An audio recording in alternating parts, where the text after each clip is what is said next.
Welcome to RetroLogic episode 52. It's our 1-year anniversary. Hoodly doo. I didn't mean for that to rhyme, but super did.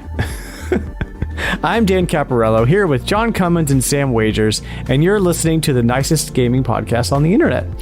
But RetroLogic isn't just a podcast, it's also a retro game store. You can visit RetroLogic.games to check out our growing inventory of cleaned, tested, and authentic retro games, fair trade fabric t-shirts, holographic stickers, and you can join our 100% non-toxic Discord community for even more RetroLogic fun and giveaways. So that's a thing. Guys, how is it? How's it going? 1-year anniversary. It's exciting. John, I can't believe it's been that long. Happy anniversary to me and you, because we've been here since the get. And then Sam, you were like guest number 4 or like 4th episode. Yeah, I've been on like over 20 episodes. It feels like it hasn't been that long. Sam still has to do 30 before he can say these. It's a year anniversary. That's your second one. This week on RetroLogic, we've got our 1-year anniversary celebration. We've got Yoshi's Island retrospective, and we've got the community couch where we talk to you, the community that listens and enjoys. Hopefully enjoys. If you're not enjoying it, then maybe don't listen anymore. I don't know. But first, we've got a little bit of housekeeping. First of all, we launched Patreon. Woo! Patreon is, here's the deal with Patreon. Patreon is pretty much where all of our video content is going to be. And that's like specifically, I'm not talking about like the video podcast, because the podcast is always free and available everywhere. I'm talking like videos of like me giving updates, and like I'm making a little mini documentary right now about Space Station Silicon Valley that you can check out. You will be able to check out when it launches, and all that's going to be Patreon exclusive. So if you want to watch me make cool videos about games that I love, then that's $1 a month. You can get in there, and it's all available right now. We have Plocktober in October. We'll be hosting Plock Talk episode 2, which is a community run podcast that we do. We are Keep Nintendo Weird, one of our sister podcasts, is going to be doing a Plock episode this week. And both Sam and I sent in some submissions for that, so you can go listen to that and hear what we have to say about Plock. And the Nintendo Pals are going to be streaming some Plock later this month. Andrew over there is probably the biggest actual Plock fan I've ever met, so he knows a thing or two about this game. And then Sam, finally, we're getting the blog off the ground. That blog is available it's available right now. You can go check it out, and you should check it out at retrologic.games/blog. Sam, why don't you talk a little bit about what's up there now and what's coming in the future? Yeah, so I've kind of updated and retooled some content that I had worked on previously, just highlighting some of the overlooked games from the NSO, NES, and SNES selection.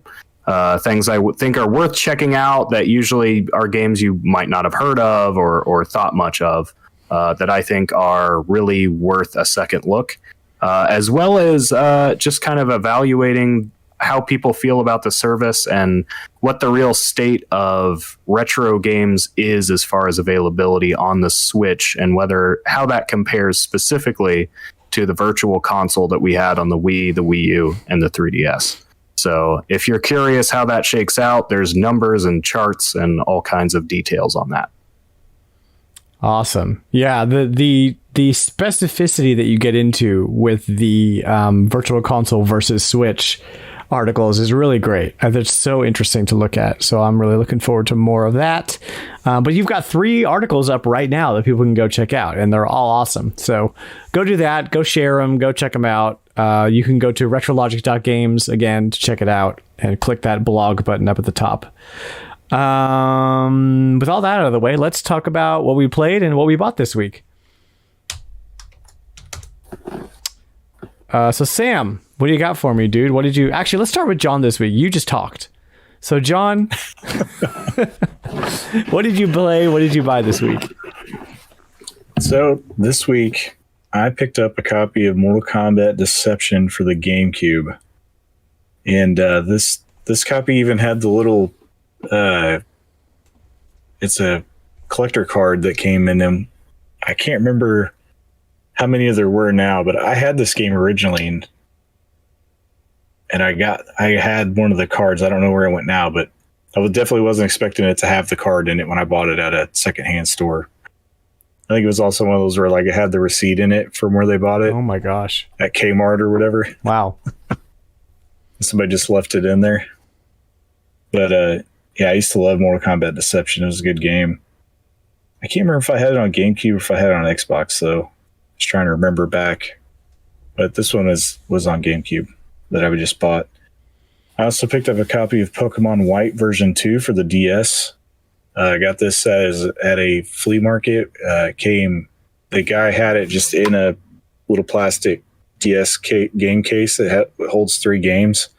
And it had this game and it had new Super Mario Brothers for the DS in it. And he wanted $40 for it. Wow. So I was like, all right, yeah, I'll take that. I had an extra case for new Super Mario Brothers DS, like original case. It came in a lot of cases that I bought. So I've already sold it on Mercari and probably, made a portion of that back so that, I got it even cheaper. If I estimated, it'd probably be like $30 for a game that is quite a bit more than that. Yeah. It's like, that's like a quarter of what it's worth right now. Yeah. Jeez. And this is also the only DS game I have left that I don't have Pokemon wise from the mainline series is Heart Gold, I believe. Oh, okay. Good luck. Yeah. I have everything else. Yeah. Especially if you want one with the Poké Walker. Yeah. With it. No, not this. I just want a copy of it. So I already have Soul Silver without a Poké Walker, so I'm not too worried about it. Or the cardboard box that it came in. And then Dan was so nice to send me Need for Speed Underground for the PS2. You're so welcome. With my Literally Dinosaur shirt. Did you? Do you have that game? I couldn't remember if you had it or not. No, it's funny. I have Need for Speed Underground 2 on the GameCube, but I don't have the original. Ah, so all right. It fits right in, and now I have it. I thought I remember you getting 2, so I was like, okay, he probably doesn't have this one. But there you go. Yeah, yes. Literally Dinosaur shirts shipped. They're not available in the store yet. I have to inventory with the extras and get them up and all the sizing and everything. So stay tuned for when those are available worldwide. Yeah, I'm going to have to pick another one up because I got mine in the mail and my wife was immediately like, hey, where's mine at? I thought you were getting me one. And I was like, I got you one of the last shirt. I didn't know you wanted one of these. Oh, your wife is so sweet. She's so supportive. Thank you, Mrs. John. Yes. I didn't think she would want one, so I didn't get her one, but apparently she does. So I'll probably be buying a couple, especially with kid sizes. I'll have to get some of those too. I don't have any more kid sizes right now. I might have to do a second order because everybody's like, oh, I want one for my kids. I'm like, man, they look great on my kids. So maybe I'll do a second run for ordering. Kids love dinosaurs. I know, right? Kids like dinosaurs. Who knew? And then the last thing I have here is a Gakken Runaway handheld that I picked up. It's an LCD card game. And it's very similar to Game & Watch, how they have different game. Each one is a different game. And this one is Runaway. And it basically has like a little guy that's got a ball and chain attached to him. And it looks like you have to maneuver left or right to avoid obstacles as you're escaping. But yeah, it's another cool little, I love these little LCD handheld stuff that they put out in the early 80s as a handheld, because we didn't have Game Boy at that time yet. But yeah, try to get my hands on as many of these as I can. As far as what I've played, which isn't a whole lot, since I got my Xbox up and running early, well, I can't remember. I got it up running before the last episode, but I've now been going through and testing all of my Xbox games that I've purchased over the last couple months that I didn't have an Xbox to even try out. And while I was testing some games out, I played quite a bit of Burnout Revenge and Gunvalkyrie. I played the first 3 missions on that. Oh, dude, how good is Gunvalkyrie? It is. It's great. I think it needs a remake, or like even just a remaster where like they bring it to a newer console. It hasn't aged well with like all the new modern like action game stuff, but for its day, for its time, it's pretty insane what they did with that game. Yeah, like I wanted to play more like a first-person shooter and how it should control, but it doesn't. Yeah. But it's still fun. Like, I still love it. But yeah, no, that's what I played. Awesome. Cool. Thanks, John. All right, Sam, what do you got for me? Well, last night I played Contra again. And this time I wanted to see if I could beat it without using any save states or the Konami code or anything, just pure as intended. And I managed to do it. Wow. So I actually managed to do it without a continue. Man. Got down to my last life on the final boss and beat it. I was actually playing the Famicom version because that's available on the collection on Switch. So it's largely the same, except there are some added background details. So it's kind of a premium version of the NES game. Like the leaves in stage 1 like rustle in the wind, and like stage 5 has like snow falling in the background and stuff. And there's even little cutscenes in between stages that aren't there in the NES version. Now, I don't want to poop on your victory because beating Contra is awesome. But aren't there some games where they were made harder in the US? And is that one of them? That's my question. I don't know. That might be true. Okay. I think it might start at the second wave difficulty. I started back up just to make sure, and it seemed the same because I actually played the first stage as well. Okay. Because if you beat the game, it repeats on a higher difficulty, and there's like extra enemy spawns. Those weren't there when I played the NES version either. They were only there on the second. Got it. So okay. I think it's the same. I'm sure we'll get unactually'd about that. Yeah, sure. I mean, honestly, I would say Contra is not as hard as it's cracked up to be. It's certainly hard, but by NES game standards, you can find harder games. Ninja Gaiden is harder than Contra. Oh, yeah. I agree with that for sure. Yeah. So Contra is like, it's a little bit harder than Mega Man, I'd say. It's probably not even harder than Castlevania, the first one. Okay, so maybe for you, but Mega Man is harder than Contra for me. Just throwing that out there. That's probably fair. I feel like once you get going in Contra, it becomes much easier. Just because of the way it's structured, you rack up extra lives in the first couple stages, and you can really kind of coast off that. You hang on to that spreader gun with rapid fire for a while, and like those base stages become so much easier.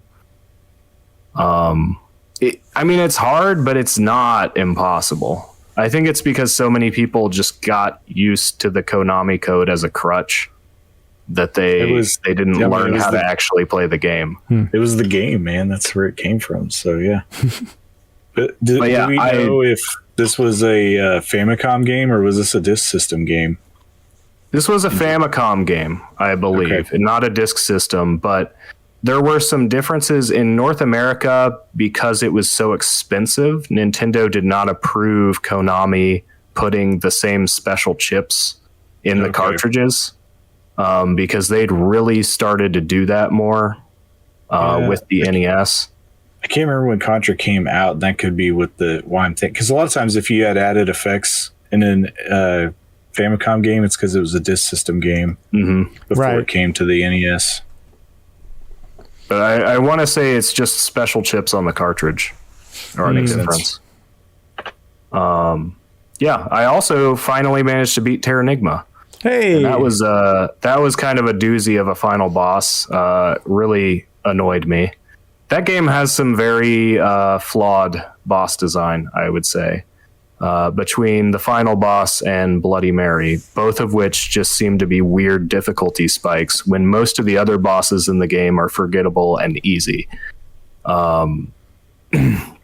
But this one in particular likes to float outside your reach for extended periods of time.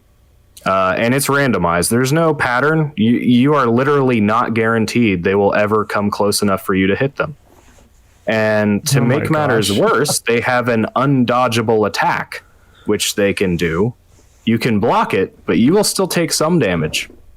So that's fun.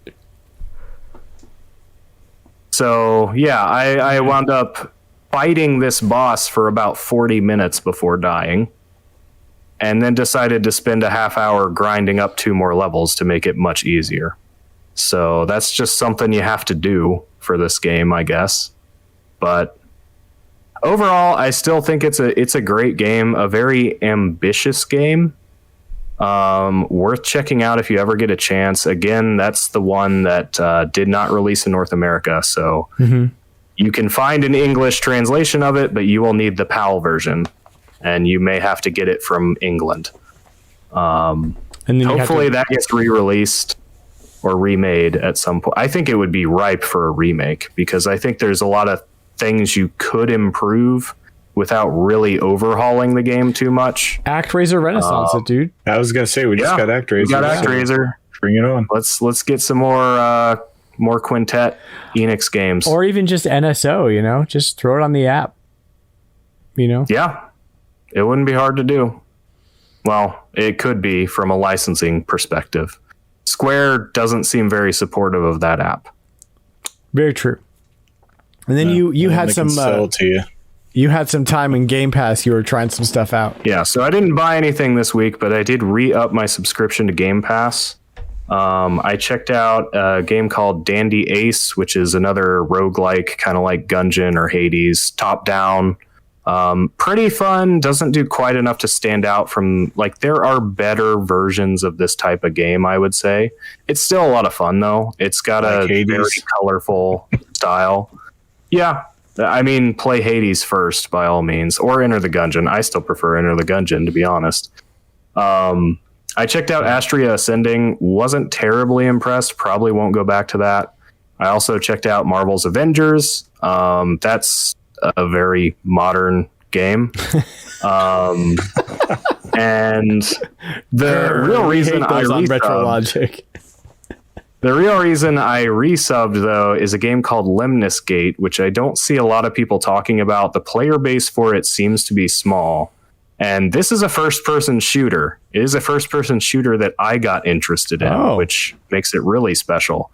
And a multiplayer first-person shooter. But the main mechanic here is you play 25-second rounds, and then when you move to the next round, your previous actions repeat on a time loop. But now on the subsequent rounds, you can interfere with those actions, and so can your opponent. So I take an objective. Now it's my opponent's turn. The 25 seconds restarts, and he kills my guy on his way to the objective. Now on my next turn, I kill his guy on his way to kill my guy on his way to the objective. And it just escalates from there up to 5 rounds, and it gets crazy. And there's a lot of strategic thinking. There is also a need for aiming and reflexes that I don't really have because I don't play a lot of first-person shooters. The strategy of that really it's a ton of fun. There's simultaneous and turn-based modes in that respect. So simultaneous where both of you are playing on the same round at once. So it feels a little bit more like a standard shooter, but you do still on following rounds have those other guys appearing and doing their things over again. And there are 2v2 modes as well, with differences as to who's playing at the same time. So enemies together, allies together, everybody together, or everybody on their own turn.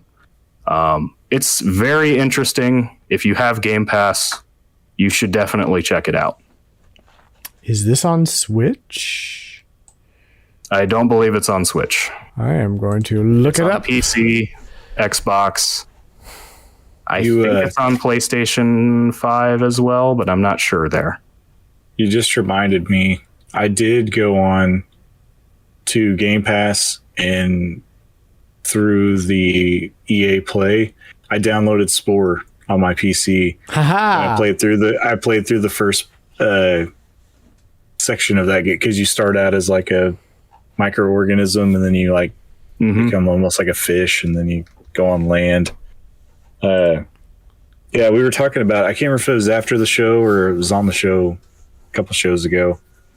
We got to talking about Spore somehow, and I was like, man, I want to play this game. I had it on my Price is Retro, I think, as a game. Lemnis Gate is not on Switch. It's on all modern platforms. What I thought. Yeah. Dude, I want to play Spore. That game's so fun. It's on Gamepass.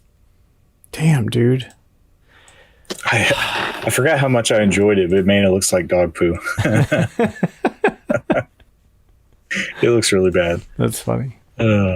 Sam, anything else for us?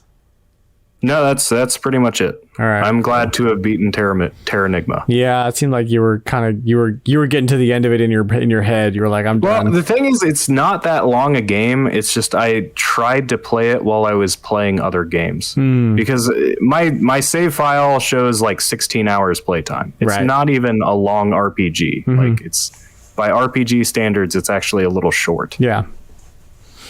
Interesting. Okay, good. Well, this week I didn't play anything, but I did buy some stuff. So active community member Eric Plunk helped me track down a copy of Earthworm Jim 3D. He saw what it was going for, and he's like, I know where there's a copy for $30. And I was like, can you hit me up with that? Because here's the thing about Earthworm Jim 3D.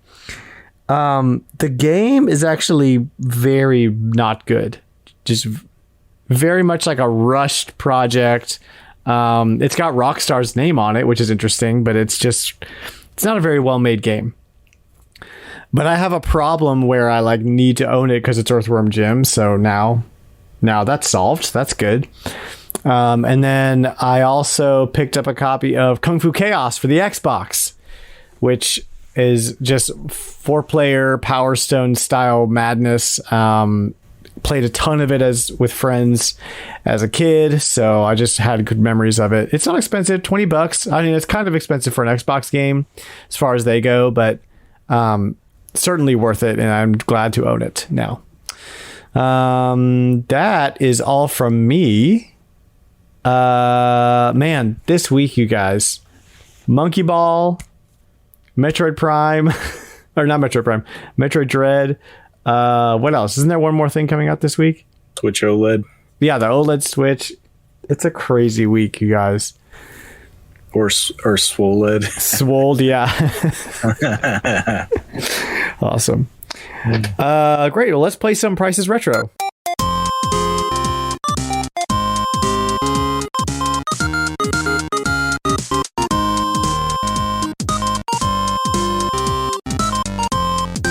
So, if this is your first time playing Price is Retro, this is how we play. I'm going to list off 4 or 5 games. You're going to guess how much the games are worth in total, dollars and cents. Whoever's the closest of all of us to guessing the actual price of the lot wins. Everyone has a list, and everyone's going to guess everyone's list. And whoever has been the closest more consistently wins. We're also going to keep track. Actually, I don't know if you can do this, John. Keeping track of who won the most guesses. But that's an easy track. That sounds like something we have to like spreadsheet. But like who got the highest number of guesses, because that's not always like winning the price is different than winning the number of guesses. So we're just going to keep track, and that's like a secondary win condition. I mean, it's something that the sheet does on its own. Yeah, exactly. So, I just have to pull it. We'll go over that with the score. We'll have 2 scores. So the Ghost, and there's also the Ghost, who's our 4th player. He always guesses $300 on every lot. And then if the Ghost wins, we all lose. So that's fun. And we have 2, not 1, but 2 guest lists this week. We do those last. And we're going to jump right into things with Sam. Sam, let's do your list first. All right. I'll just get right to it. Do it. First, The Legend of Zelda Ocarina of Time, complete in box for the N64, if you didn't know that it was an N64 game. Followed by Time Lord, for the NES, complete in box. Lord of the Sword for the Sega Master System, complete in box. And Sword of Hope for the Game Boy, complete in box. What would have been the game after that? What game starts with the word hope? Good question. I ended it there. Didn't go that far. 4 games. I don't have a 5th game. But yes, that's what I was doing there. The last word of each title is the first word of the next title. Which means you probably don't know the genre for the last game. I think it's an RPG. Yeah, kind of what I was guessing. All right. Well, I have a number here. I've got 350 for you. 350. I'm going to do 450. Ooh. 350, 450. And the ghost says 300. Total is 316 and 5 cents. Dang it, ghost. The ghost wins this round. Man, you bring 316 and 5 cents. This is why you never invite a ghost to the party. Yep. Ocarina of Time is $105.50. Mm-hmm. Time Lord is $26.49. Lord of the Sword is $33.73, and Sword of Hope is $150.33. 150, dang. Game Boy games, man. Oh, yeah, apparently. Complete in-box Game Boy game. Insane. Man, I thought Ocarina of Time would be worth more than that. No, I actually knew that one. I looked it up recently. $105.50. Yeah. Yeah, This isn't a graded cheap. copy. Water graded. Like $2 million. It's an 64 game. I don't know. I feel like Francisco boxed Rush is N64 that games. much. I feel like boxed N64 games are not as crazy to find as like They're coming down. yeah, like there's a lot more of them. But then again, the N64 inventory is low, so I don't know. What do I know? I'll go next. Okay. So my lot is all racing games. We've got Top Gear for the Super Nintendo, complete in box.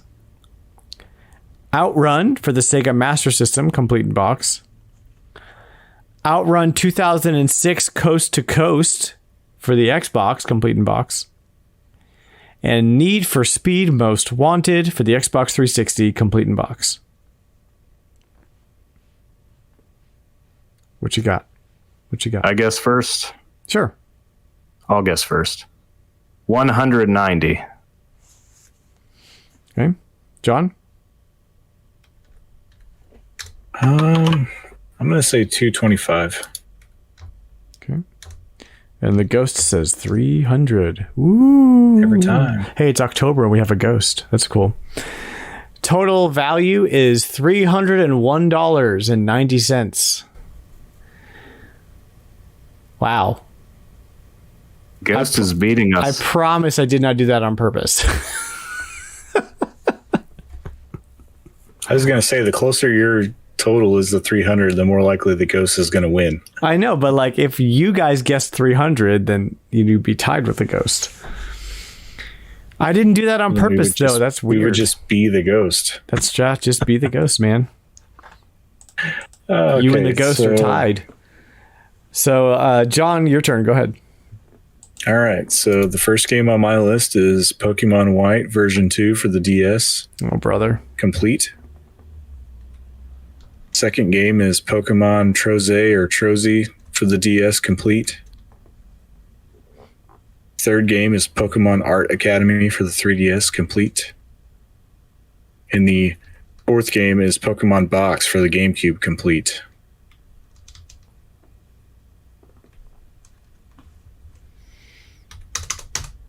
So I'll go first. Oh, yeah, we should have had John go first last time. Oh, well, I'll go first. I've got 750. All right. 300. Be the ghost. It's not a good time to be the ghost. The total of my lot is $1,391.52. Oh gosh, is it Pokemon Box? Yeah, Pokemon Box is probably like $1,000 now, man. I haven't looked it up in a while. Ugh. So I thought that one was either a lot or like nothing. No, Pokemon Box is probably like 1,000. I guess. do we have another list, or is this it? We have two more. Two more? Okay. So the total of, the Pokemon White version 2 for the DS Complete is $113. Pokemon Trozy for the DS Complete is $34.42. Pokemon Art Academy for the 3DS Complete is $42. And Pokemon Box for the GameCube Complete is now $1,202.10. Man, I should have known, dude. I knew I haven't looked it up in a while. And the last time I looked it up, it was like $500-$600. I should have known. I know where there's a copy for $700 right Go now, buy it. but I'm not what are going to you buy it. doing? I'm not. Shoot. I just don't want to believe people are paying that much for Pokemon Box. It's literally just as a collector's deal because you can't not even a use game it anymore. It's not even a game. All right, so we have two guest lists. Our first list comes from Nintendo Man 89. Let me go ahead and pull his thing up here really quick.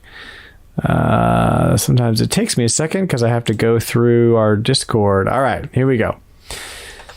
All these games are complete in box. Okay. Let me get my calculator up. Okay. First one is Air Fortress for the NES, complete in box. Pokemon Crystal for the Game Boy Color, complete in box.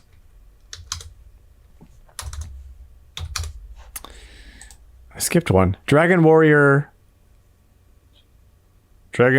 7. Sorry, Roman numerals confuse me. Dragon Warrior 7 for the PlayStation, complete in box. VII is 7, right?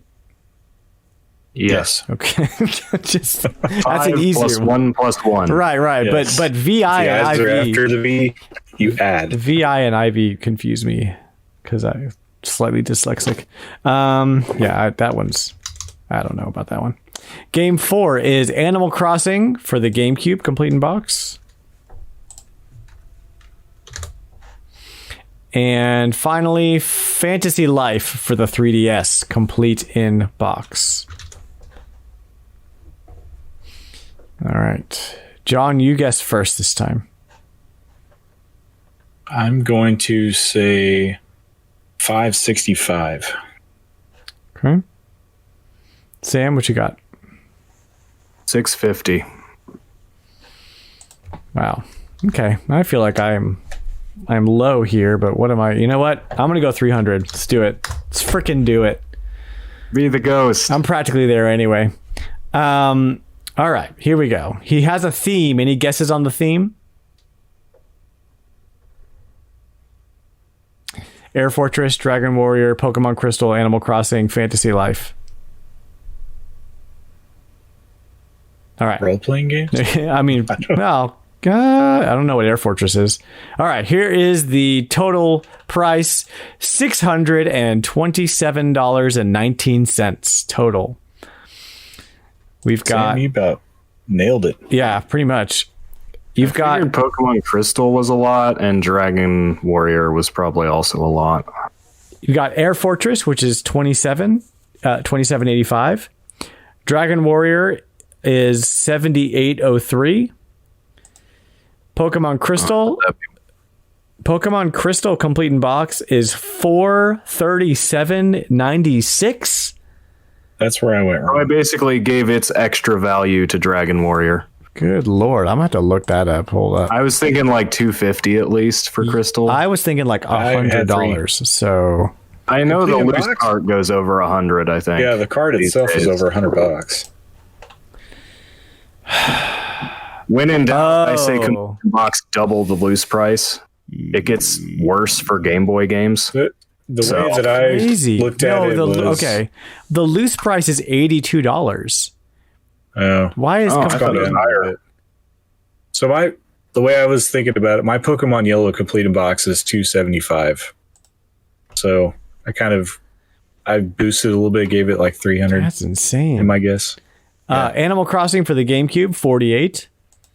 And Fantasy Life is 35. So I was I wasn't far off on the rest of them, but Crystal threw me off, y'all. That was not good.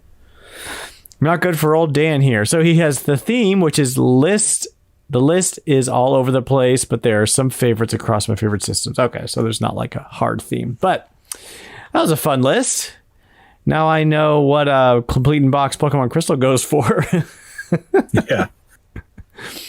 Awesome. Thank you, Nintendo. That's his first time submitting a list, and we enjoyed it thoroughly. Let me pull up Flightsy here, of course. Can't have a Prices Retro without Flightsy. Is that a Flightsy list? Especially on the Season 2 premiere. What is Prices Retro without Flightsy even? Okay, so here is his theme.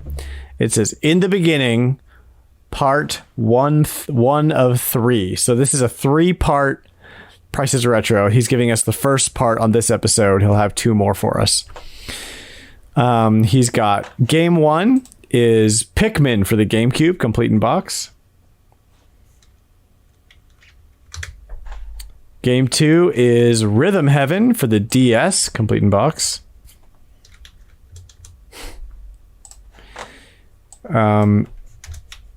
Game 3 is Indiana Jones for the what? DIDJ? What is DIDJ?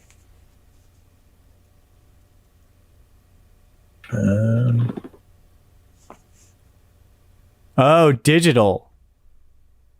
For what console, though? Is there an Indiana Jones game for the Switch? Does anybody know off the top of their head? Don't look it up. Okay.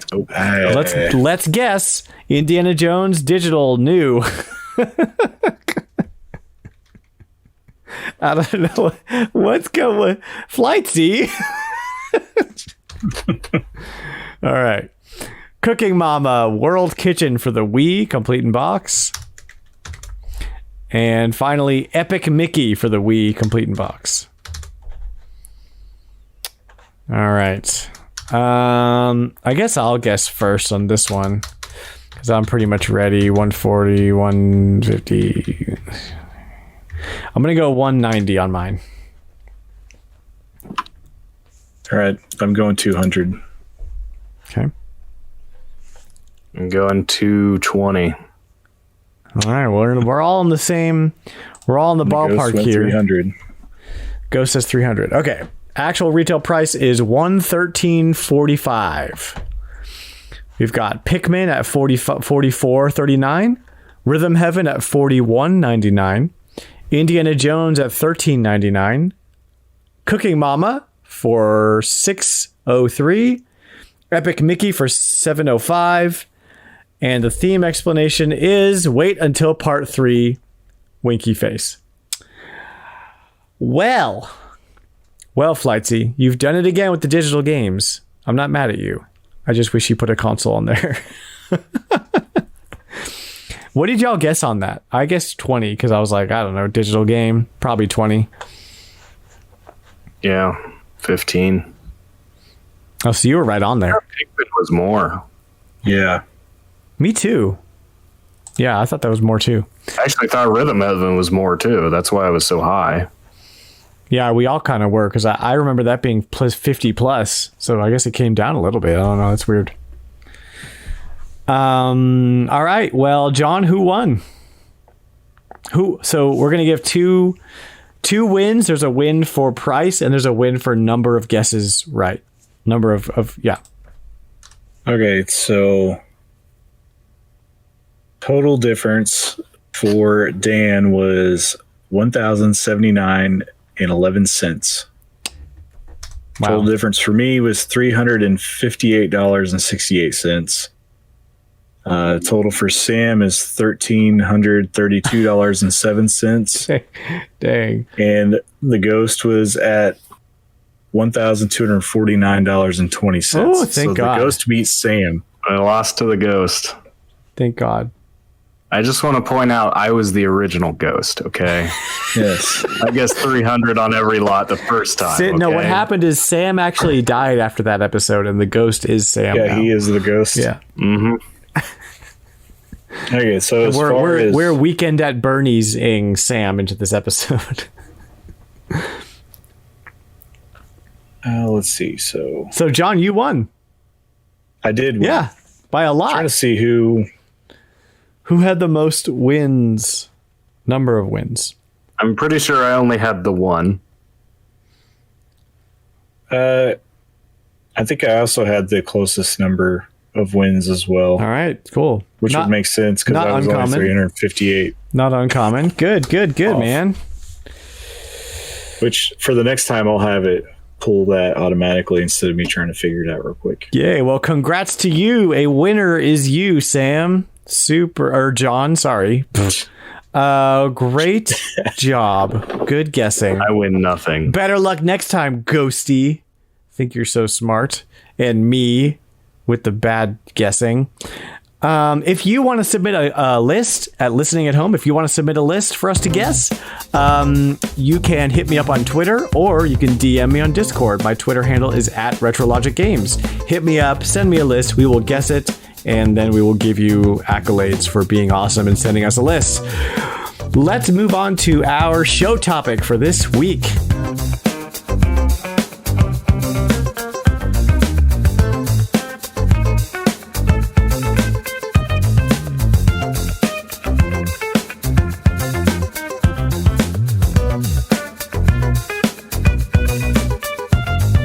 Okay, so this is part of our new format for the podcast. We're not going to do all the millions of segments we used to do. We're going to pick something cool to talk about, one or two cool things to talk about. We're going to talk about those things.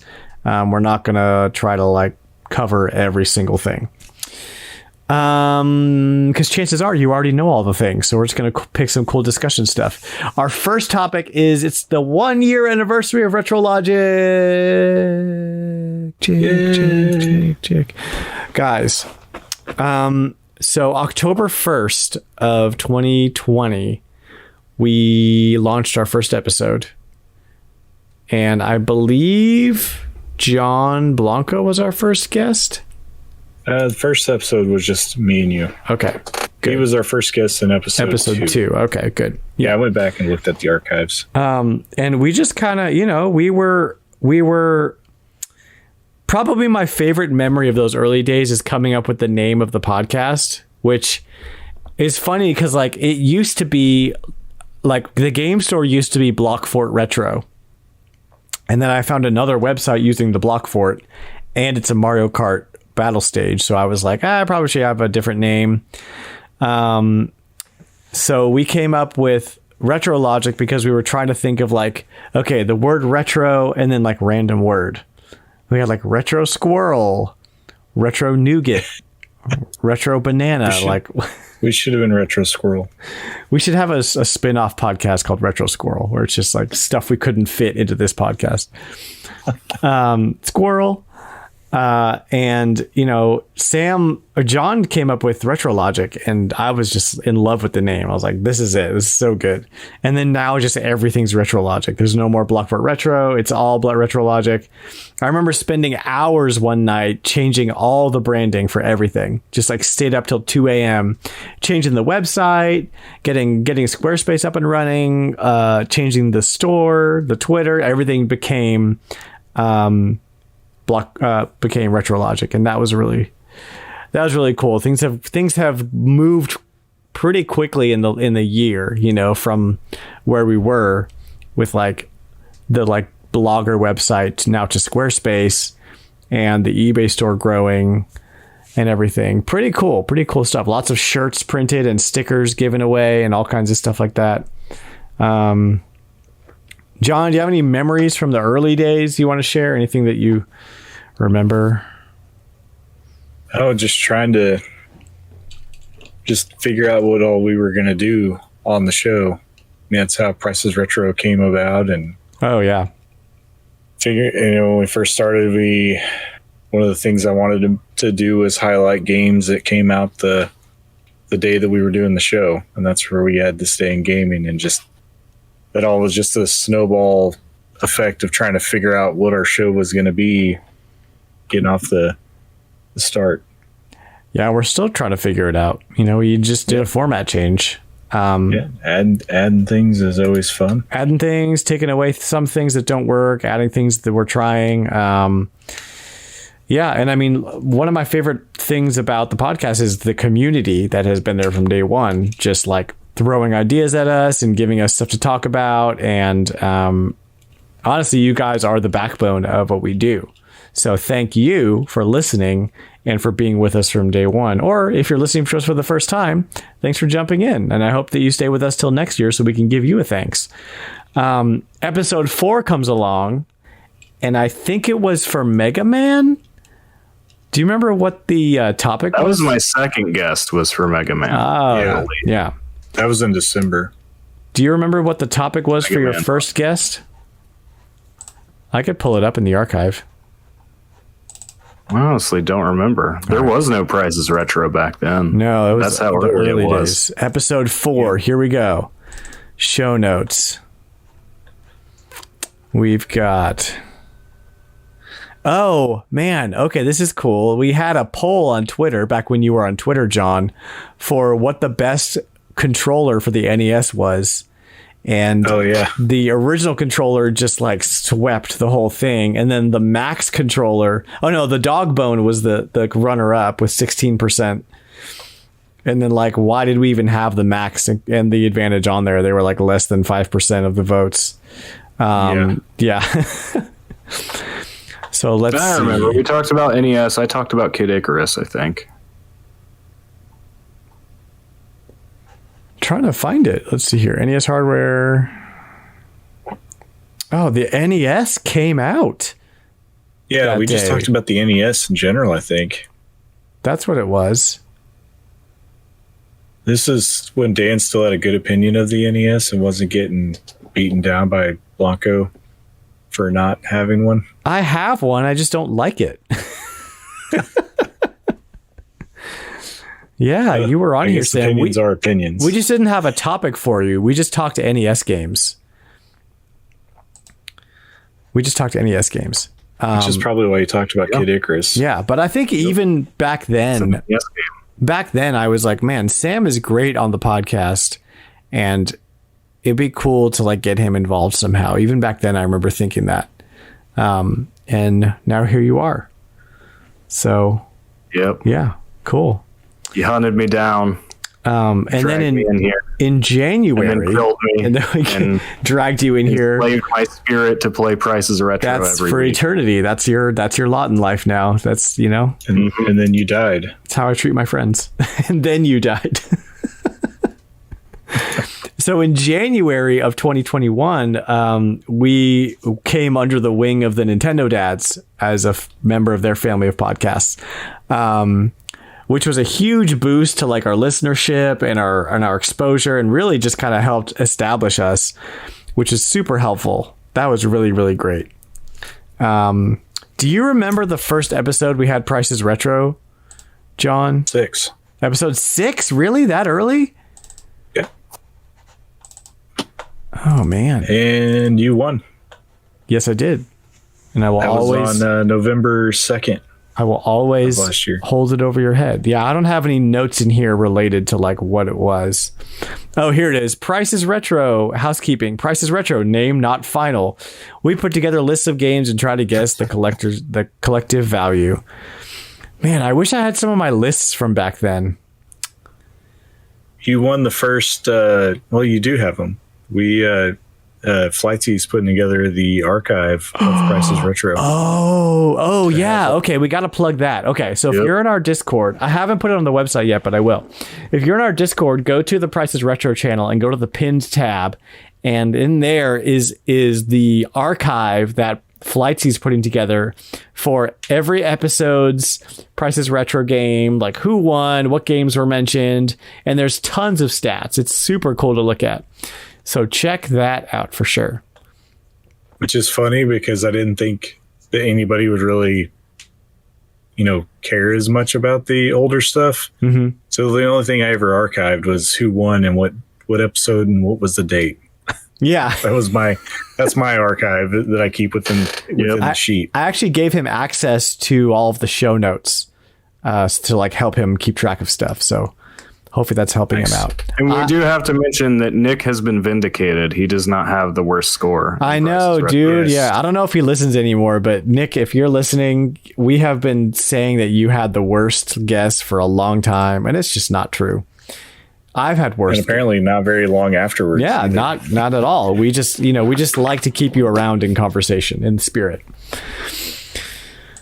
Oh, goodness. Yeah, I mean, it's been a ride, you guys. We have gained tons of listeners, and the Discord's growing, Twitter's growing.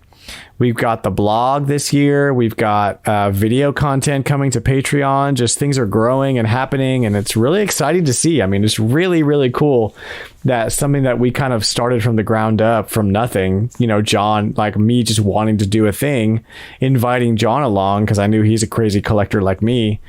And then inviting Sam just because he is such a unique voice and has such like cool things to say. And we just kind of make it what it is. Games. He plays video games, which neither John or I do anymore. So that's good. Sometimes it becomes apparent that playing games and collecting them are two different hobbies. And that, that's happened to overlap. That's why we need you, though. That's why we need you. Oh, man. Yeah. Collecting games or playing games and having kids are two different hobbies as well. So the question that I have for you guys before we wrap up our 1 year anniversary discussion, this is just something that I threw together because it's whatever. How did you get into retro gaming? Like what? That's the question. How did you get into it? What was the genesis of your collection? What did it look like to get there? And John, let's start with you because you have the biggest collection of all of us combined. So I guess I've always collected, just not to the extent that I do today. You just held on to a lot. You have all the stuff that you had when you were a kid? A lot of it, yeah. Well, I say a lot of it. I got rid of a lot of stuff too. But I kept like a lot of my consoles. Like I still have my NES, Super NES, N64. So I guess my question is like there's a difference between I have a bunch of consoles and they're laying around and I play them sometimes to like, here is my wall of games and I'm deliberately collecting them. Do you remember anything that was like a catalyst that switched it over for you? What happened for me was I was more like Sam, and I only bought games to play them and would hold on. I even traded in a lot of things disc-wise. That's like the Eric Plunk method. Yeah, well, I kind of like left Nintendo too for a while, so everything was on PlayStation and things. And for whatever reason, I dug my N64 out. I remember now. I dug my N64 out because I was going to have my son play some of my old games. What console generation were we at when you did that? Like, what was new? Wii U. Okay. Oh, okay. Probably the beginning of the Wii U. So like wow. 2012. So 12, 13, yeah. Yeah, ish. And my son would have been like 3 or 4. So I dug out. I had like, I think 5 or 6 N64 games left that I held on to. Harvest Moon, Donkey Kong 64, Zelda, Ocarina of Time, Majora's Mask, and just a handful of games. And, my son was playing some of these things. And what started this whole deal was I was on Craigslist and somebody was selling a lot of, I think it was 26 N64 games for $75. Woo! And this would never happen today. No. But I bought that lot and I never looked back. I just continued to buy. That was it. Things, and I'll have to share some pictures on Discord. I'll have to go back and like, you can see my shelf just kind of like getting larger. Because it used to be just a shelf that was in my son's room hanging on the wall. And I started out with one shelf that was like a 1x8 board that I got shelving like the angles for. And I just started laying all the games out. And that one shelf had like my handful of NES games, my handful of Super Nintendo games, 64 games, and then all my newer stuff like Wii U. It all fit on one little shelf that was like 4 foot long. Amazing. And then it went to like 2 shelves, 3 shelves, 4 shelves, and then now I've got 1,000 games. I'm like a game away after what you gave me. Man, I wish I gave you your 1,000th game. I'm just gonna send you a game. That's your 1,000th. It's gonna be like Wii Music or something. It's very possible that you could have sent me the 1,000th game, because there's probably a game that I haven't archived that I've probably forgotten. We'll just say Need for Speed Underground was your 1,000th game. Yeah, we'll say that. That's awesome. My story's not too dissimilar from yours actually, but I want to hear Sam's first. Sam, getting into retro gaming, or like when did it become like an actual hobby for you and not just like you're playing video games because everyone else is or whatever? Yeah, so I mean, like, obviously I was still playing Super Nintendo when the N64 was out, and even after I had an N64.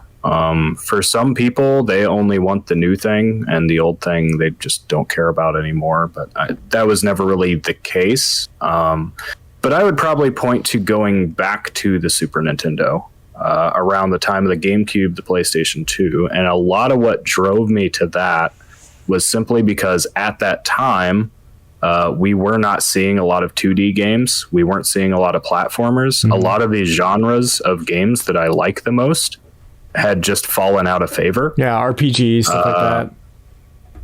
And so I went back to the Super Nintendo, and I realized I was having more fun playing the old Super Nintendo games that I thought were impossible when I was a little kid, that I could beat now, and that now that I had the internet, if I got stuck, I could look up a guide.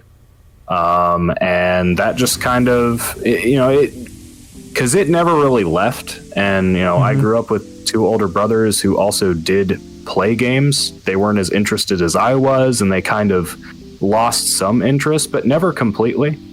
And so another thing that kind of drove that is we did always keep adding to the Super Nintendo collection and the older game collections. And a lot of that was just because of price, because of value, because as a, 10-year-old who doesn't have a job, who gets $5 allowance a week, if you want to buy a gift for your brother who likes video games, you can't buy a brand new GameCube game. But you can buy, some random Super Nintendo game like Biker Mice from Mars and see if it's any good. And so that was a lot of our gifts to each other around Christmas would be like older games that we knew we would still enjoy. Awesome. Yeah, that's almost like you never left. You just kind of kept playing Super Nintendo, and now Super Nintendo's retro. Yep, pretty much. And now you're getting into stuff that you didn't play, like your Sega Genesis stuff. Like that's all stuff that you're interested in. So that you could say is a little bit of a watershed moment. Another you could say close to the Super Nintendo is when we got a PlayStation 2. We started looking for PlayStation 1 games because why not? Yeah, we couldn't play these before, but they're new to us now. So I was playing Spyro, Ripto's Rage, and Eternal Eyes, and Board Game Top Shop, and whatever else we dug out of the dollar bin. And some of it was garbage, but some of it was surprisingly good. And that's kind of still the thing I'm chasing, is that like, oh, this game that was dirt cheap is actually really good and worth playing. And that's just a great feeling when you discover a favorite game and it was one that nobody else even was thinking much of. Yeah. Yeah, I love that. That's awesome. Good. Well, so my story is a little sad, and then hopefully there's a happy ending to it. I had. I don't think I sold very much at all as a kid. I don't remember even knowing you could do that. So pretty much everything that I had in my collection up until like 2008 was everything from that I played as a kid or stuff that I picked up. Like I picked up a Sega Master System for like a system and like 20 games for like $40 or something, just like randomly. Just because like at that point I was a collector. I had a collection, and I was interested in retro gaming as a hobby in like 2007, 2008. And I think about sometimes like where my collection would be now if I had kept that up. Like if I had just continued to amass stuff back then when it was like $30. Yeah, like Earthbound was like $100, and we thought that was ridiculous. Like $100 Super Nintendo game. Like I remember those days. I was working in game stores that would buy and sell that stuff back then. So I remember thinking of what the value of games were, and like Chrono Trigger was still $300, and that was like a holy grail, like crazy holy grail, and still very, very much up there. But a lot of other games have reached that level now. And I remember being able to, like, working at a retro game shop back then, you could still buy brand new copies from warehouses of F-Zero for the Super Nintendo. So we would have sealed F-Zero hanging out on our shelves for like $20 and like bought crazy. Like it seems insane now. But anyway, so I had this pretty crazy good collection, Gotcha Force, Cubivore, like Mario RPG, just like a huge collection of Sega Master System games, huge NES, Super NES, N64, Chibi Robo, GameCube, like just tons of stuff, like Sega Genesis, great Sega Genesis collection, just like, a collection. And I was living on my own. I was 19 or 20. And I had just moved out on my own, and I just didn't, I was working, but like, you just don't have money. Like you just don't, like I'm working retail. It's barely paying the rent. And I kind of reached this point where I was like, I should probably just sell this stuff. Like, I don't know. Somehow I convinced myself like that it's okay to sell it, to get the money, maybe I bought a car. I don't even remember what I did with the money. So it all went away. It all got sold. Every single video game thing. And I like the love for retro gaming never died. Like a few years later, I bought a PS1 and Final Fantasy VII just to like have something to play in my crappy apartment, because I wasn't going to buy a brand new like, Xbox 360 or something. And then the Wii launched. And I got the Wii, and I was like, oh, this is great. And like, that was my machine, right? Like you could buy retro gaming on that. But I wasn't a collector. And then I totally lost all of it. You just kind of didn't do any gaming whatsoever until the Wii U. And that was kind of a moment where I was like getting back into gaming. I had kids, I had disposable income. And then Classic Game Fest 2019.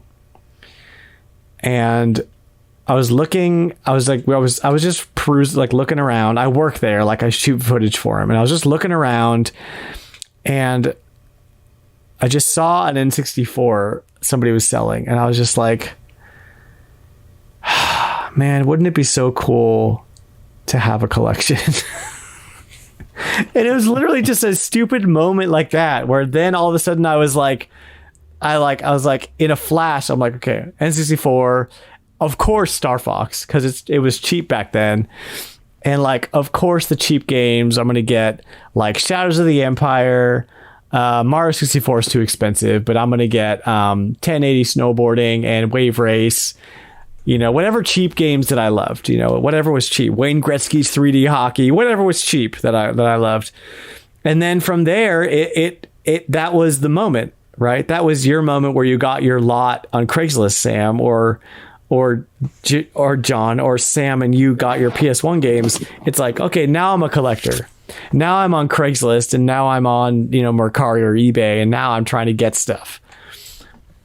Because you get that itch, and it's crazy. And now I'm so happy to be able to have a pretty good sizable collection, 2 years later. But I guess I went kind of off the deep end with my story, but I just love retro gaming, you guys. I'm so glad that we do this. It's super fun. And like the podcast helps like feed the fun, and it helps other people find like John, if you always say like, if you didn't have this podcast, you wouldn't be like talking to anybody about this. It would just be like, you'd have it. And sometimes you would play. Anyone nearby that, or even, I have a few guys at work that I'll talk games with every once in a while, but not to the sense where we're talking retro games. It's usually a lot of them play new stuff. So same with me. I mean, I have my brother, but even when you talk retro games, it's like, it'll be like, okay, I know Super Mario Bros. I know, and you're like, I want to talk about Spanky's Quest, and they're like, what? For some reason, that's where the conversation dies. I don't get it. I know. Oh, awesome. Good deal. Well, thank you guys for being on this podcast with me. Thank you, listeners, for listening every week and hanging out with us. We're going to jump into our Yoshi's Island retrospective, which is awesome. One of my favorite Super Nintendo games for sure. Released for the Super Nintendo in North America on October 4th, the day of this recording, in 1995. And then for the Game Boy Advance again, September 23rd, 2002. So probably a little bit of a gap there, 7 years betwixt the re-releases. And 95, man, like about a year before the N64, So this game had to turn some heads, a year after Donkey Kong Country, a year before the N64. So it was kind of a hard space. If you think about like the headspace of like those 90s, everybody was jumping into 3D or trying to, and like a 2D platformer in those days was humdrum, so them differentiating themselves as much as they could seemed to be really important. What was the first time? Especially on the tail of Donkey Kong Country. On the tail of Donkey Miyamoto Kong had criticized for being too similar to Mario. Yeah, big time. He told Rare, like, no, this plays too much like Mario. You got to do something else to stand out. I think he was wrong. I think we all think he was wrong. Donkey Kong Country is great and should exist. But that was the mindset he had. Is you got to do something different. You can't just make another platformer. I don't see how he considered them too similar, because they play totally different. I mean, they're both 2D platformers with two players where you ride things and you jump on enemies' heads, and it had some unique mechanics like the barrels and the bonus levels and stuff like that. But even some of the bonus levels were the same. I can see where he's coming from, and like as far as platformers go, it is great, but it doesn't do anything like wholly new. My love for Donkey Kong Country came from basically being impressed by the graphics, and then it played well enough for me to be able to be like, oh yeah, I love this. It is my favorite game of all time. It is not the best game of all time. so well, I mean, like that was just the time period. Like there were so many 2D platformers that played like Mario to an extent. I mean, they all were somewhat different, but very same. I think one of the things Yoshi's Island did that led the way, even for N64 games, because if you think about your 3D platformers and how those function, they're collectathons. But Yoshi's Island really did introduce a lot more of, it's not just get to the end of the stage, it's find the stuff in the stage. Yeah. Because 100%ing that game is a much more complete experience than just trying to clear each level in turn. But it was kind of the first example of Nintendo doing the thing where it was like just beating the game is like easy mode. you know, and then like 100%ing it is hard mode. And so they kind of just let you decide what you want to do per level, which is such good game design. It's so clever. Just for some perspective, the PlayStation launched a month after this game came out. That's when I say it was a hard space. That's what I'm talking about. Like the launch of the PlayStation is a month after this kiddie platformer comes out. Like that's rough. And they even say the game was intentionally given a more gentle and relaxing pace. The levels don't have time limits, and it features much more exploration, like you were saying. And Yoshi has his flutter jump, so there's like the platforming isn't like challenging. It's much more of an explory, egg throwy, puzzly experience than it is a pure platformer, which is, I think, off air, John, you were talking a little bit about that, how it differentiates from Mario. This is also what really codified Yoshi as an actual character. Oh, like, big time. Because from Super Mario World, like, Yoshi was kind of a big part of that, but he was just like Mario's big new power-up. Like, there's a mount. Yeah. Yeah. I mean, you could have expected Yoshi to be as much of a big deal going forward as the raccoon tail in Mario 3 was. Like, yeah, maybe they'll bring him back at some point, but he had his own NES. Remember that time Mario rode a dinosaur? He had a puzzle game. That's true. 2 puzzle games. Yeah, but he was already starting to develop into a character just based off the first Super Mario World.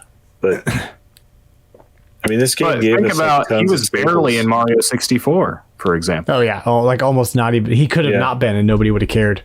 I think without Yoshi's Island, we wouldn't have got Yoshi's Story. We wouldn't have gotten Yoshi games as a thing. He would have just been Yoshi something games, in Mario games. And Yoshi games, now we all know what a Yoshi game is because of Yoshi's Island, because of the unique direction they went with the exploration as a 2D platformer, as opposed to like the nail-biting, tough as nails, quote-unquote tough as nails, platforming, precise platforming, I would say, as Mario. Going back to the art style, at the time, I'm going to get his name wrong again. Hisashi Nogami, who is a Nintendo employee, that was one of his first games that he worked on, and he created the game's unique hand-drawn style. He created it. Now, Nogami-san later went on to produce Animal Crossing and Splatoon, starting at the GameCube, which I think is really cool. He also did a lot of design work. Good research lab. Yeah, exactly. Yep. And he also did a lot of design work on Mii's for the Wii. And he does like vital design work on stuff like Wii Sports, Wii Music, anything that used Mii's, he was like right there. So that's really cool. I think that kind of through line to the art style to Animal Crossing and Splatoon. There was a point in time in its development where Nintendo wanted it to have a more 3D art style like Donkey Kong Country, because that became the new big thing. Yeah. So quickly. But it was so far in development that they were like, no, we're going to stay the course and do what we have here. Yeah. And they actually pushed harder into the hand-drawn art side. They were like, well, we're going to differentiate ourselves even more then, since we can't do 3D. Yeah. But the usage of the FX chip in this game is really unique, is one of my favorite things about it, because it's not your normal like mode 7 or like polygonal usage. They kind of like would turn sprites into polygons and make things like 3D drawbridges falling in the foreground, sprites that are able to dynamically rotate and change size, psychedelic like effects for different things. Touch fuzzy, get dizzy. Exactly. This also was this wasn't an FX. This was an FX2. FX2, it's the first game to ever use it. Mm-hmm. I think it might have been the only game. It might have been the only one. Based on how late it came out. After that, it's like N64. So I'm going to have to look that up. I'm not sure if it's the only game. And ended up selling 4 million copies, which is huge for a super late Super Nintendo game. Really, really good numbers. I still find it really odd how Shy Guys became a Yoshi thing. How did they settle? Like of all the things we forgot from Mario 2, they're just like Shy Guys. Now that's a Yoshi enemy. I don't get it. Maybe because I have one. So I wonder if it has something to do with like the fact that they're easily made multicolored, so you could have the different egg colors or something. I don't know. I'm not sure. I guess it's just like it's because they clearly decided not to just use Goombas. Yeah. But that's something that carried forward. Like every Yoshi game, Shy Guys are the main enemy. They've basically been absent from Mario games, except for like sports spinoffs. There's usually a Shy Guy. I gotta say though, how unexpected of a sequel Yoshi's Island is, coming from Super Mario World, which John and you were talking about this a little bit before we started. Just how fundamentally different they are, and how like Mario World had big sprites, but you look at what the kinds of animation and like physics control and like 3D like rotating and like we were talking about earlier that they were doing in Yoshi's Island, and it is like, it is very impressive. And it's like, I mean, you know, they did the whole 3D pre-rendering with Yoshi's Story, but if you look at those two games side by side, like they're not that different. Like in some ways, I almost prefer the look of Yoshi's Island to Yoshi's Story. I definitely do. Yeah, I mean Yoshi's Story, it's also pretty, but it certainly kind of gave way to the whole like 3D pre-rendered thing, which I don't think did it any favors. I think having the storybook aesthetic let them do a lot more artistically, and actually, the way they got that art style was they hand drew a lot of the characters, and then they would approximate that look, scan it and approximate that look with pixels, and I pulled it off beautifully, I think. So yeah. Anybody else have anything about Yoshi's Island? 26 years old. I know you said you prefer... It can rent a car. You have to let everyone know that you prefer this to the original Super Mario. Listen, here's the thing. If I'm going to walk into my man cave and pick a Mario game for the Super Nintendo to play, I'm 9 times out of 10 I'm going to pick Yoshi's Island. It is more fun to me to play Yoshi's Island right now than it is to play Mario World. Now, just my disclaimer is that I didn't get Mario World with my Super Nintendo, and I have not spent very much time with it. Whereas I spent tons of time with Yoshi's Island, and I can breeze through that game, and it's super fun. There's just more going on to me that's interesting in Yoshi's Island. I have trouble thinking of it as a Mario game because it's a Yoshi game, and those are different. Yeah, I mean, I know that it's titled Super Mario World 2, but like it created a new genre. So when you say that, I'm like, yeah, that's like when I say when I want to play a first-person shooter, I play Portal. It's like, it's not really a first-person shooter. Okay, I'll give you that. It's also similar to how we got Wario games, right? So Super Mario Land 2 was or Super Mario Land 3, which is Wario. Super Mario Land 3, Wario Land. Yep.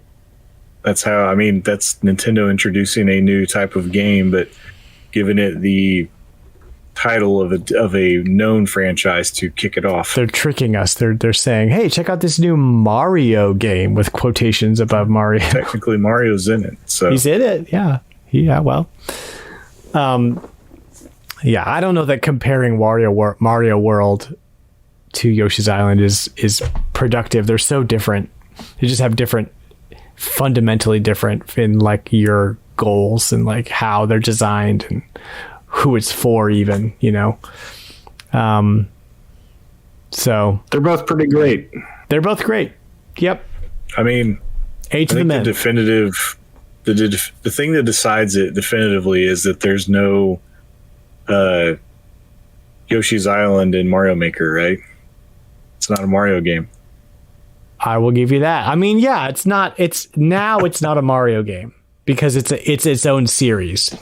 Back then, you probably no hand-drawn Mario sprites. I'm just saying, back when Yoshi's Island was Yoshi's Island and there were no other Yoshi platformer games, you probably would have thrown it in there with Mario 1, 2, 3 World, Yoshi's Island. You probably would have just done that. And then we got Yoshi's Story, and then we got Yoshi's Topsy-Turvy, or Yoshi whatever the Game Boy Advance one was, and then Yoshi Woolly World, and now it's a whole series. So I don't think we got another Yoshi game until the DS, like that would fit that. Yeah, it was category. Just that in Yoshi's Story. Well, that's what I'm saying. Yoshi, after Yoshi's Story, Yoshi's New Island. Yeah, Yoshi's Island for the DS was I think the next. No, Topsy Turvy on the GBA is a proper Yoshi platformer. Yeah, but is it playing the same? Oh yeah, it's been so long since I played it. Okay. Yeah, it has a lot of like gyro based like puzzles and stuff, but it's a proper Yoshi platformer. There's nothing non-platformer. Yeah. I guess it just moved to handheld. But that wasn't exactly like a hit or anything. It didn't like break. It wasn't as big a deal as Yoshi's Story or Yoshi Woolly World was, or Yoshi DS even. Kind of flew under the radar. Yoshi DS did not do good. No, yeah. For a while there, Yoshi games were kind of suffering a little bit. I don't know why. Weird. Yeah, they weren't as good. The DS one wasn't as good. The 3DS one. I mean, story wasn't as good, to be honest. Yeah, they just kind of faltered it a little bit after the original. I mean, it's hard to. That was a masterpiece. So yeah, it's hard to top that, and they're not bad games. Like Yoshi's Story is not bad, but it's not a step up. But I think too, that's where you see the lineage break, where you have Mario 64 now, which is like. That's Mario now, and Yoshi's Story, which is like, hey, let's take this Mario game and make it its own thing, like we did with Wario, and they kept that lineage going with Yoshi's Story. As soon as Yoshi's Story launched, we all knew, these are different. This is a different thing. This is Yoshi's game now. Well, and I don't think they were being developed inside Nintendo for like the DS and the 3DS. I don't think it was right. For the DS ones, yeah, I was talking about N64, but that makes sense. Yeah, those were all kind of third party. Yeah, because Woolly World's where like it kind of takes an uptick and comes back quality wise. I will have to give you guys an update on what Topsy Turvy's like when I actually pop it in, because I have my Japanese complete in box copy now, which is beautiful, and I love it, and I'm so glad that I bought it. It is Good Feel. Is it a second party, or do they make games for other platforms? I don't know. Let's find out. Something that I was curious about. Good Feel is a Japanese vegan developer, produced in Tokyo, blah blah blah, educational DS. Only no, they're game called Monkey Barrels came to Switch and PC. They're second party. They only make Nintendo games. Recently. Oh, except for this one. You're right, except for Monkey Barrels, but they only make Nintendo games, but they are second party. Which did also come to Switch, too. Yeah. So. Interesting. Let's see. Wow. Okay. What the heck is that? Now I'm looking up Monkey Barrels. You see what happens? It's a literal digital barrel of monkeys. No. You have to point and click them together. Twin stick shooter. Okay. It's some random twin stick shooter. That's totally not a barrel of monkeys. Of course. Wow. They are also making an unnamed samurai action game that is to be released this year. Thanks, Wikipedia. So now that we are totally off the rails, thank you. Way to go, Good Feel. We love Yoshi's Island. It's probably one of my favorite Super Nintendo games. We are going to take a quick break, and when we come back, we've got some community content. Actually, we've already been taking breaks, so I don't even need to put break in there anymore, because like between every segment is a break for all of us. Okay. Sometimes you just need a break, John. Break it. All right, we're going to break it.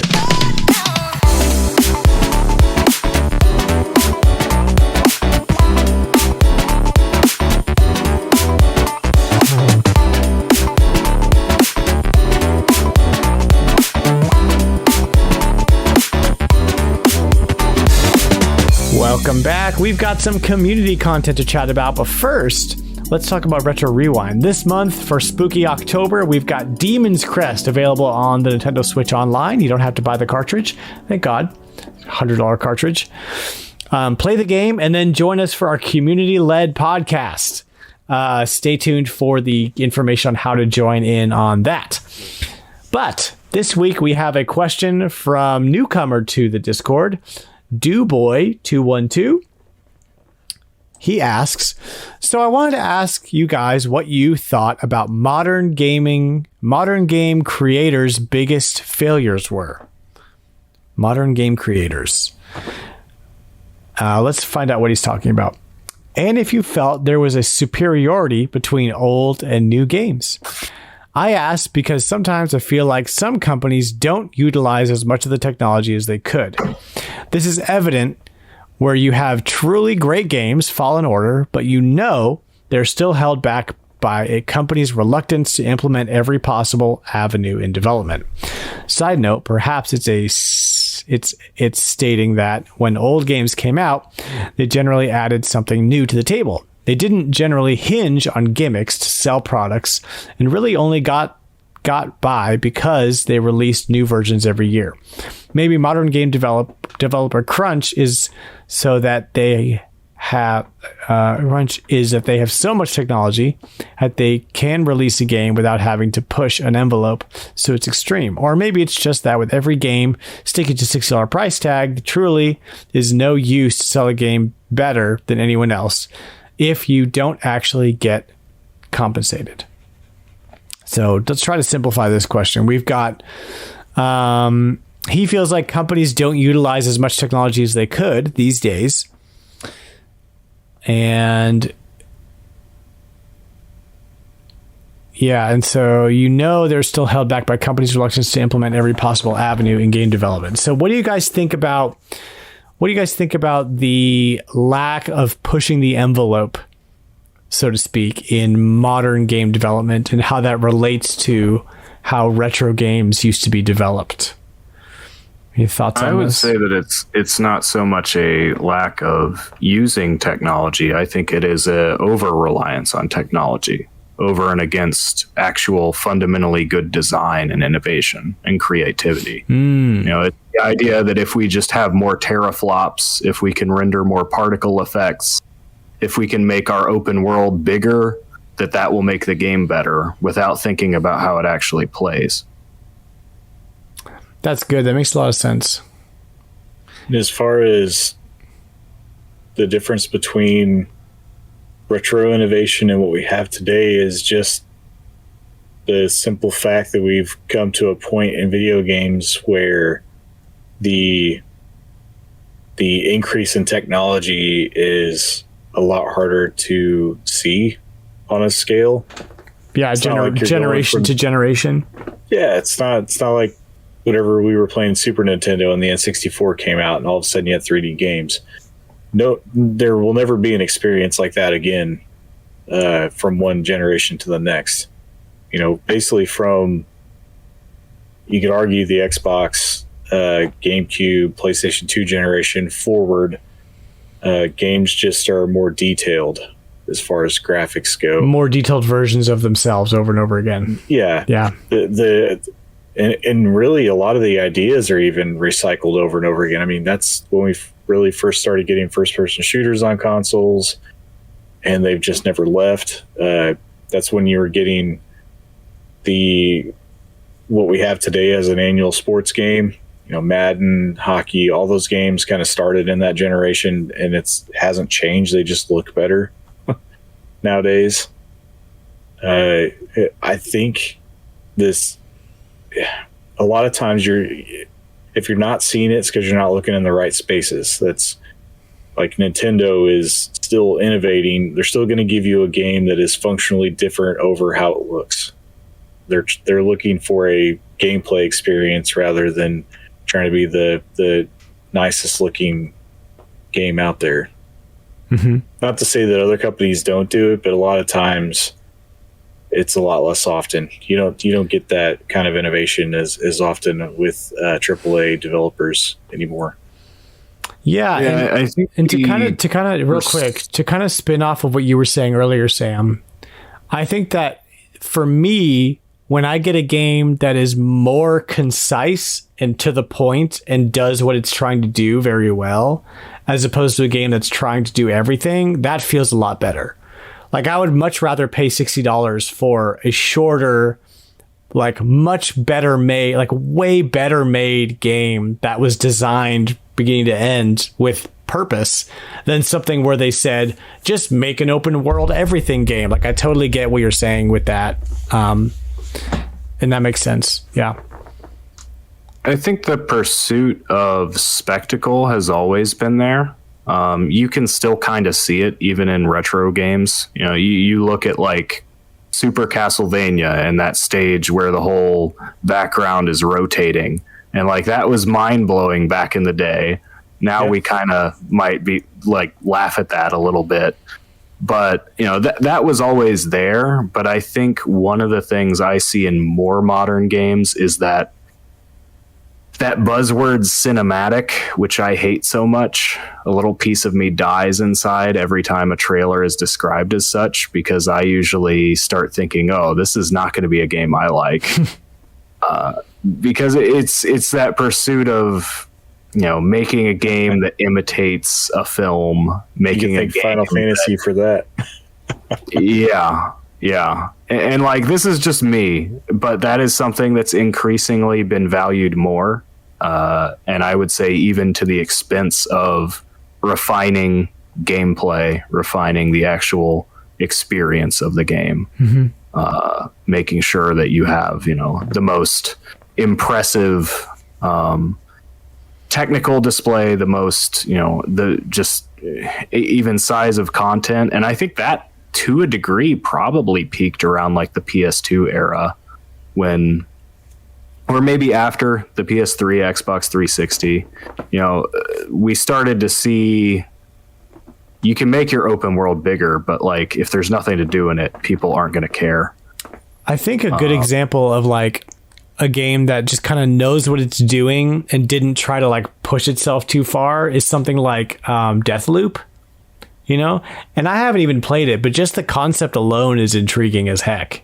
You know, like it's not an open world game. I mean, it is, but the world is concise and there's only so many things you can do in it. But what you're doing is so engaging and intriguing that you just want to keep doing, you know, run after run after run. So, I mean, based off, again, I've never played it, but I know like what people say and I read reviews of it. And it seems like something that they were able to use the technology to their advantage in ways that were very clever and to make a game that is fresh in 2021, which seems kind of impossible. And those limitations breed innovation. You know, the whole reason Mario wears a hat, which has become his iconic look, is because making hair look convincing on that size of sprite was not really possible. Yeah, like the reason he has a huge nose is so you knew which way he was facing. Like, yeah. You know, like simplicity is good. That's why we have the morph ball. Yeah, exactly. Simplicity is good. Art is limitation. Every picture needs a frame. And I think if like this is the reason why indie games have kind of exploded in the time that we're in right now. It's a lot easier to catch lightning in a bottle if you're developing a smaller game that is, you know, laser focused on gameplay of sorts and not trying to be a powerhouse of graphics. Whereas it seems like AAA developers are still interested in building the same game just to make money more often than not. Their games are not a labor of love. They're a labor of, hey, how many microtransactions can I have made on this game? Yeah, a lot of times for costume or, you know, just things like that. Look at Avengers if you want to see everything wrong with modern games. Well, and I mean, that's what why, I'm saying. you know, and we're all of us here are fans of Nintendo. Like, we're not a Nintendo podcast, but I'm not ashamed to say that, like, all three of us love Nintendo. They're a great company. And part of it is because they kind of have stayed away from that kind of, like, for the most part, like, Splatoon is free. You buy the game and, like, all the content just comes to you as you play it. There's no, like, spend more to get like a new outfit or whatever. It's all as you play. You pay more and you get more, like, actual levels of gameplay, not like microtransaction. You know what I mean? Pokemon Company, on the other hand. Okay, well, yeah, but that's not Nintendo. Nintendo just owns half of them or whatever. And I haven't enjoyed a Pokemon game in a long time, to be honest. And I'm not saying it's platform specific either. I mean, I have PlayStation. Well, I have everything except for the most modern consoles from the two other pillars of the gaming world. But I'm not even directing it at them per se. I'm more or less talking about the EAs of the world or AAA game developers themselves. Like, Sony does an excellent job with their exclusive content that they make. Single God player of War is great. Single player Horizon Zero Dawn, adventure games. awesome. Yeah, Like, totally. These are really good games. I mean, even if you look at stuff that's on Xbox, they're definitely doing things right in those areas. But there's definitely more of the other kind happening on those consoles than there is Nintendo at the time, because Nintendo they just make more first party exclusive games, right? I think is why. And they've also been in the business the longest. You know, Correct. they're drawing on a history of making the games we call retro now. And they know their audience well. Like, they know that their audience is probably mostly not like the same guys who are playing Call of Duty on the weekends. You know, it's an interesting question. Yeah. Do you think Sega would be doing any of this if they were still their own platform? Are they doing it as a third party? I'm not really know. I'm not terribly aware if they are. Yeah, I think that they are. It's because they do mobile stuff and they have some licenses that I think that they are exploiting in that way. Like the new Shining Force. The new Shining Force is a mobile game with microtransactions. So, well, you look at Square has very much doubled down on mobile, and they've been around a long time. Well, but then Sega does something like the Monkey Ball thing coming out, where it's like tons of content. It's like it's a cheap game, and it's like amazing, you know. So I don't know. Yeah. I think I don't know that. I think Sega's a big company with lots of people at it that look at it different ways. Yeah, for sure. And also, I don't want to also... Same for Nintendo. John's right, where it's not really about any one company or any one like series doing it wrong or right. It's kind of just industry-wide become more about a marketable like phrase or microtransactions than it is about the actual experience itself, you know. So if you can tell us you have more teraflops, then that's marketable, you know. Oh yeah, part of the problem is that people, you know, continue to buy it. Like that's what they're looking for, apparently. Yeah. If it wasn't marketable and it wasn't selling, it wouldn't exist. Such a great question, Duboy. Thank you for submitting. If you want to submit a question for us, you can do so by DMing me on Twitter or by DMing me on Discord.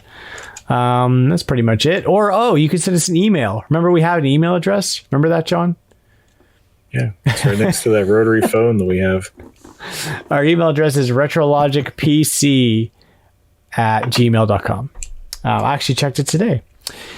So that's going to do it for our podcast this week, guys. Thank you, John. Thank you, Sam. And thank you for listening to the RetroLogic podcast. We are proudly part of the Nintendo Dads family of podcasts. If you like what you hear, check me out on Twitter and Instagram at RetroLogic Games. You're also welcome to jump into our friendly and 100% non-toxic Discord community. The link to that is in my Twitter bio. And you can find all the RetroLogic stuff, the store, the Discord, our music history podcast called Retro Groove, which is awesome. The blog, the resource page where I'm going to put our Prices Retro archive. All of that is at the website retrologic.games. Go check it out, guys. Subscribe to the podcast. Hey, give us a rating. Wait, I'm supposed to do this because Andrew told me. Go, if you have iTunes or Podchaser, go and give us a 5-star review and say how much you love us, because that really helps us out. If you love the podcast, I would really appreciate you doing that for us. Thank you very much. Anything else, guys? How did I do? How did we do for our anniversary episode? I think we covered it. Good. Great. I can feel the enthusiasm in your voice when you said that, John. Thank you. We do that every time.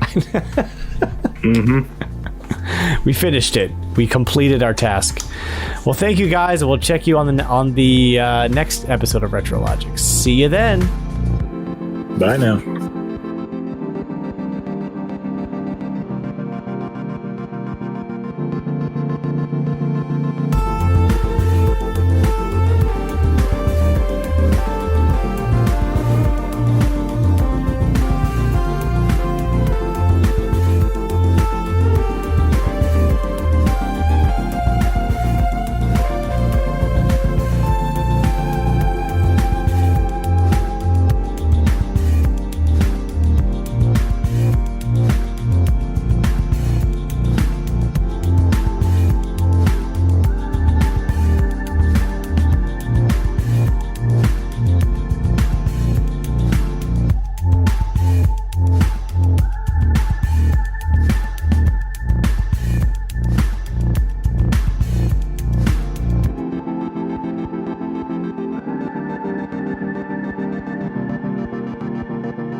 Anybody got to go pee or poop? Nope.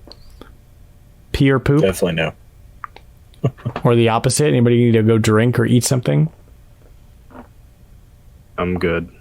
Nope. Let's do it. All right. I need water, but I'm not going to go get it. That's how I roll. It's going to be raspy. So I could have the tea. Yeah, I had liquid, but I got in here at like 8. And I started like working. I started like organizing stuff for the man cave move, and I drank all it all. So now I don't have any for the podcast. So that's how it rolls. It's how you go sometimes. You just got to roll with the lack of liquid. All right, jumping in 3, 2, 1.